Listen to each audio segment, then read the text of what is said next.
गड़खंकीरे अनुष्ठित होला घोषयात्रा। ढेंकानाल जिला गंदिया ब्लॉक अंतर्गत गड़खंकीर ग्राम दीर्घ 25 वर्ष ठारू अनुष्ठित हो चली महाप्रभुंकर घोषयात्रा।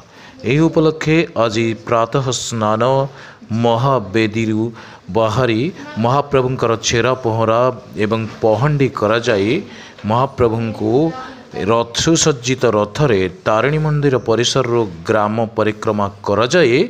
शेष में माउसीमा मंदिर ठारे महाप्रभु को विराजमान कर बहु भक्त माने योगदान करथिले। एथि सहित झिपिझिपि वर्षा एवं तुहाकुतुहा वर्षा लगी रही भक्त मानकर आग्रह कमी नथिला एवं भक्त मानकर आग्रह बढ़ी बढ़ी चलीथिला। भजन कीर्तन मध्यरे एवं प्रवचन मध्यरे महाप्रभु विराजमान करी माउसीमा घरे पहुंची।